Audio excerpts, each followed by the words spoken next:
Hello everyone, welcome to Techavro. Today in this video, I'm gonna show you how to change font size in WhatsApp for comfortable reading. Before starting the video, please subscribe to Techavro. So, let's get started. For this, you have to open your WhatsApp. Now click on three dots. Press on Settings. Now go to Chats. Here you can see the option of font size. Click on this. Now here you can see three options of your font size: small, medium, large. You can choose one of them which you want. I'm choosing here medium. That's it, and press on OK.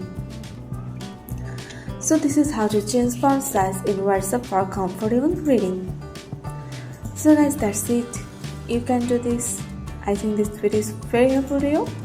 If it was, then give a thumbs up and hit the subscribe button, and thanks for watching.